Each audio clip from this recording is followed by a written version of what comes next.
Գանքի տուրքը մատուցենք մեր բոլոր այն հայրենիներին, մեր ժողովրդի այն զավակներին, ովքեր մասնիկն են հայոց բանակի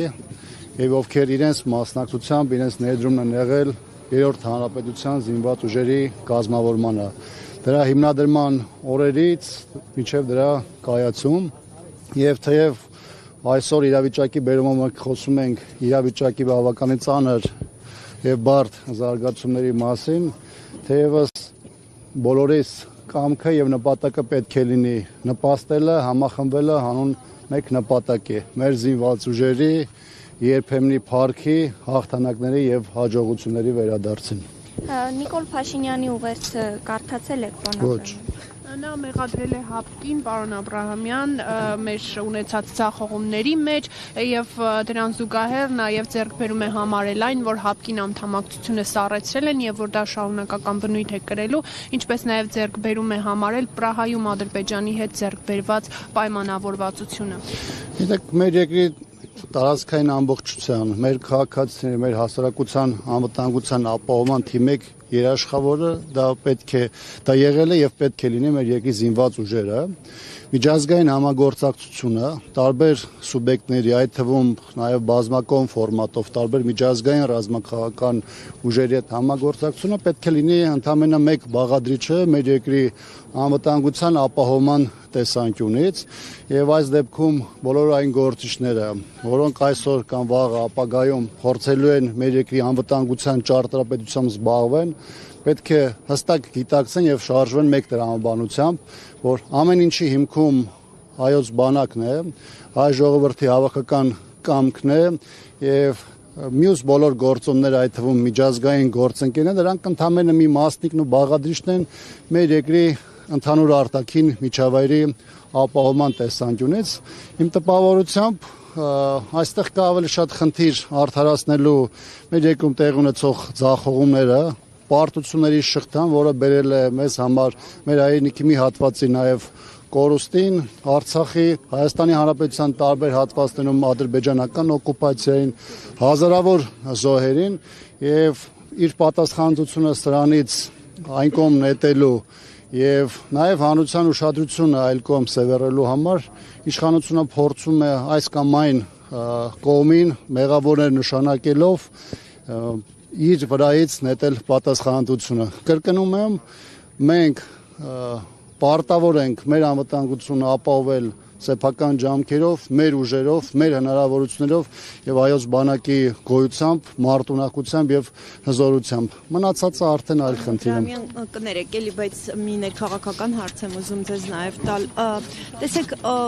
մոտենում են արդեն խորհրդարանական ընտրությունները, ժամկետը կրճատվում է եւ բոլոր քաղաքական ուժերը ըստ էության այս փուլերում հայտարարում են ձևաչափերի, մասնակցության ձևաչափերի, հնարավոր դաշինքների մասին, իրենց պատկերացումների մասին, որոնցով կհասնեն իշխանության հեռացմանը։ Հանրապետական այս առումով դեռ շարունակում է պնդել, որ Նիկոլ Փաշինյանին հեռացնելու ռեալ տարբերակ իմպիչմենթի գործընթացն է, եթե այո, ապա այդ ստորագրությունները ստանալուց հետո ինչու գործընթացը տեղից չի շարժվում, պարոն Աբրամյան։ Ես եւ նաեւ մեր քաղաքական ուժը առիթ ունեցել ենք ասելու, որ ընտրական պրոցեսները կամ տարբեր քաղաքական ուժերի ընտրությունների գնալու հանգամանքը որևէ ձևով չի բացառում իմպիչմենթի գործընթացը, որովհետև իմպիչմենթի հաջողությունը ապահովելը կապված է մեծ թվով բաղադրիչներից եւ որոշակի իրադրային զարգացումներից, որոնք այս պահին էլ մինչեւ ընտրական ցիկլ պայմանական հունիս ամիսը հնարավոր են ստեղծվել եւ հնարավորություն տան process-ը նաեւ այդ ուղղությամբ տանելու։ Ինչ վերաբերում է ընտրական գործընթացներին հանրապետականի հնարավոր մասնակցությանը, ապա հանրապետականը սրա հետ կապված մոտ 10 օր առաջ առաջին հանդիպումն է, քննարկումն է իրականացրել կուսակցության գործադիր մարմնում։ Կարող եմ ասել բավականին ծավալուն շուրջ 3-3.5 ժամանոց քննարկում է եղել։ որի հետ կապված որոշում չի կայացվել եւ քննարկումները այս թեմայով շարունակվելու են։ Երբ որ մենք ունենանք արդեն դիրքորոշում, բնականաբար դա արդեն կանոնացնել մասնակցել չմասնակցելու թե ձևաչափի արդյունավետության վերաբերյալ։ Գիտեք, առաջին հերթին պետք է որոշում կայացնել ընտրությունների վերաբերյալ, դրանից հետո արդեն որոշել դրա մասնակցությամբ արդեն ձևաչափը։ Այսինքն որոշում այս բանը չկա, պարոն Աբրամյան։ Իսկ ընդհանուր առմամբ, եթե կուսակցության չէ, ձեր դիրքորոշումը օրինակ ասեք, ինչ է կարծում, ինչ ձևաչափով ընտրական process-ում ինչ ձևաչափն է արդյունավետ ըստ ձեզ Նիկոլ Փաշինյանին հեռացնելու համար։ Գիտեք, ես չեմ կարող առանձնացնել իմ տեսակետը, որովհետև ես կուսակցության գործադիր մարմնի անդամ եմ, ներկայացնում եմ իր մարմնի մոտեցումները եւ այս տեսանկյունից բնականաբար քննարկումների արդյունքից է կախված, թե մենք ինչ ուղղությամբ ենք շարժվելու եւ այդ ժամանակ նաեւ խոսենք ձևաչափի եւ հնարավոր արդյունավետ ճանապարհների մասին։ Համենայն դեպս Նիկոլ Փաշինյանի հերասման հիմքում ոչ միայն պետք է լինեն առանձին քաղաքական ուժերի առաջնահերթությունները,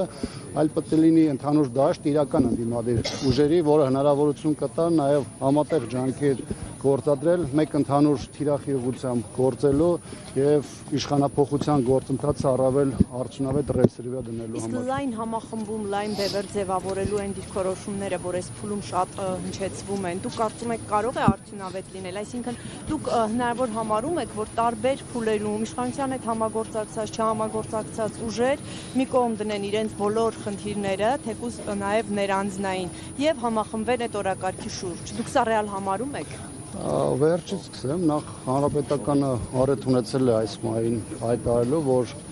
իշխանափոխության հիմքում ոչ թե իր անձնական կամ ներկուսակցական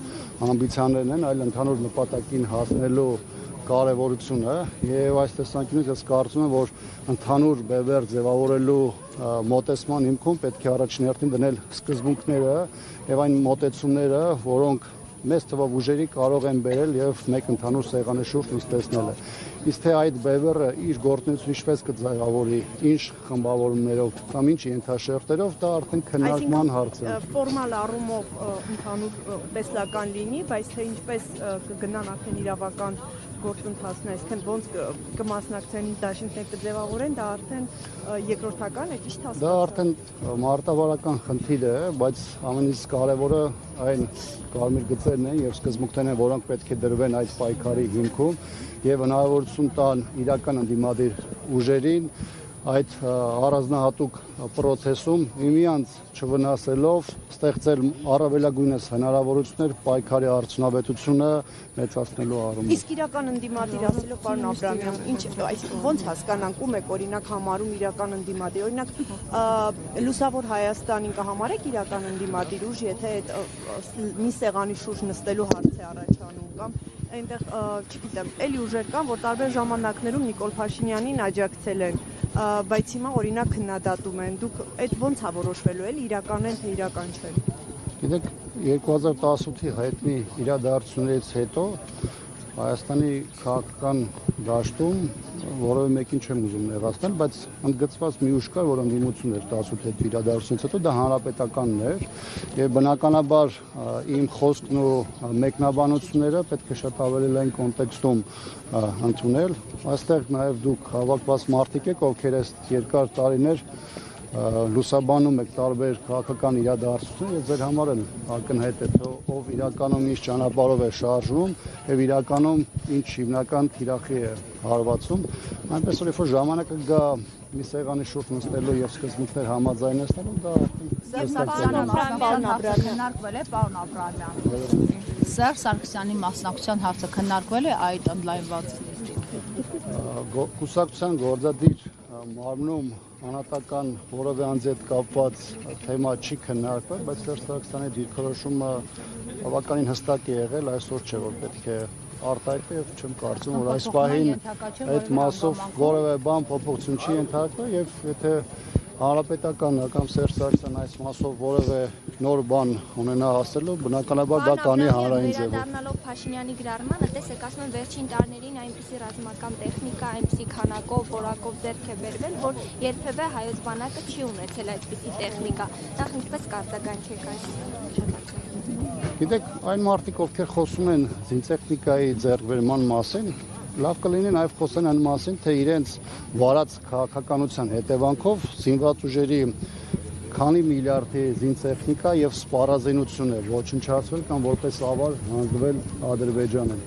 Այսինքն այն մարդիկ, որոնց քաղաքականության հետևանքը մեր երկրի համար եւ տարածքային եւ մարդկային առումով եղել է ողբերգական, չեն խոսում դրա հետևանքների, դրա թվային արտահայտման մասին, բայց խոսում են զինտեխնիկայի ձեռքբերումների մասին։ Յուրաքանչյուր բանակ իր հաջողությունը, իր հաղթանակը, իր մարտունակությունները ցույց է տալիս գործով եւ ժամանակն է ապացուցել նաև այս իշխանության դեպքում, թե իրենց ունեցած ռեսուրսները, այդ թվում պետության հնարավորությունները ինչպես են վատնել կամ ինչպես են ծառայեցել թշնամական օրակարգերին։ Մի քանի պատճառ, որ նշում է, որոնց միջոցով որ հնարավոր չէ մի այդ զենքերը հասնեին Հայաստանին, նաև հապկի մասին է խոսվում։ Այդպիսի բան եղել է, թե չի եղել։ Հայաստանը մինչև 2018 թվականը ձեռք է բերել մեծ թվով սպառազինություն, ռազմական տեխնիկա, այնպիսին, ինչպիսին հնարավորություն է տվել ապավելու Հայաստանի եւ Արցախի անվտանգությունը, ապավել այս ժողովրդի խաղաղությունը եւ այս տեսանկյունից եղել են բավարար հնարավորություններ եւ միջոցներ ադրբեջանական շարունակական ագրեսիայի տարբեր դրսևորումների հետ մղելու եւ Ադրբեջանի իր տեղը ցույց տալու համար։ Այնպես որ այս տեսանկյունից այդ քննարկումը որոշակիորեն համարում եմ արհեստական, նաեւ շեղելու այն հիմնական իրադարձություններ, որոնք հնարավորություն չեն տա հասարակությանը շատ ավելի խորը գնահատելու իրական իրադարձությունների դասավորությունը։ Այդ դրանյան մի կարճ բանը փուլերով պետք է զուգորդվի, ես ճիշտ հասկացա, այսինքն միայն այս ստորագրությունները, այսինքն սրանց ինչ պետք է լրացվի, փողոցային ինչ որ պայքար պետք է սկսվի, ինչ պետք է լինի, որ այդ գործընթացը մտնի արդեն կոնկրետ գործնական փուլ։ Ստորագրությունը միայն գործընթացի մի բաղադրիչն է կազմում, բնականաբար դա ունի մի քանի փուլեր, ցած նշած փողոցային շարժումից մինչև քաղաքական ուժերի հնարավորինս լայն համախմբում։ Սա շատ ավելի ծավալուն թեմա է, որին այլ առիթով կանդրադառնամ։ Պարոն Աբրամյան, եւս մեկ հարց, տեսեք, որ ասում եք զենք ձեռք է բերվել նաեւ նախկինում, հա, այդ դեպքում օրինակ տեսեք, հիմա Ֆրանսիայից, Հնդկաստանից արտադրյալ տեխնիկա է բերում։ Ինչու այն ժամանակ դա չի արվել եւ ըստ ինչու Ռուսաստան այդ մի քանի $100 զենքերը գումարը վերցրեց, բայց զենքերը այդպես էլ չմատակարարեց։ Չգիտեմ կոնկրետ որ մատակարարների մասին է խոսքը, եթե ձեր խոսքը վերաբերում է այս իշխանության ժամանակահատվածում տեղ ունեցած մատակարարումն, ապա դրա մանրամասներին ես չեմ տիրապետում։ Ինչ վերաբերում է նախորդ մինչև 2018-ի ժամանակաշրջանում զենքեր գնելուն, ապա կոնկրետ զինտեխնիկայի սպառազինության գնման հիմքում պետք է լինի այն պահանջը, որը դրված է քո զինված ուժերի առաջ։ Նաև այստեղ կարևոր է որակին հարաբերակցությունը, ինչը քեզ հնարավորություն է տալիս շատ ավելի ճիշտ կողմնորոշվելու եւ այդ ուղղությամբ շարժվելով, չբացառելով տարբեր եվրոպական երկրների ունեցած հնարավորությունները, ես ուզում եմ հիշեցնել, որ այն սպառազինությունը, որոնք ժամանակին ձեռք է բերվել Հայաստանում որպես ՀԱՊԿ-ի հիմնադիր մասնակից լինելու, Ռուսաստանի հետ ունեցած համապատասխան պայմանագրերի շրջանակները մեզ հնարավորություն է տվել շուկայականից ցածր գներով Ռուսաստանի ռազմաարդյունաբերական հիմնարկներից ուղիղ գնումների միջոցով, այն նույն գներով, որոնք ձեռք է բերում որից նաև Ռուսաստանի զինված ուժերը, դրանք ձեռք բերել եւ այս իրավիճակում բնական է, որ Հայաստանի նախորդ կառավարությունները ունեցել են հնարավորություն այդ գին որակ հարաբերակցությունում ընտրություն կատարելու եւ զինված ուժերը համալրելու այնպիսի զինատեսակներով, որոնք հնարավորություն կտային այդ պահին դրված մարտական խնդիրները լուծելու։ Իհարկե դա չի բացառում որևէ այլ փուլում 3-րդ, 4-րդ կամ 5-րդ երկրներից գնումները, դա կախված է բանակի վրա դրված խնդիրներից եւ բանակում ունեցած մեր այն պահանջներից, որոնք տվյալ պահին կարող են լինել։ Շնորհակալություն։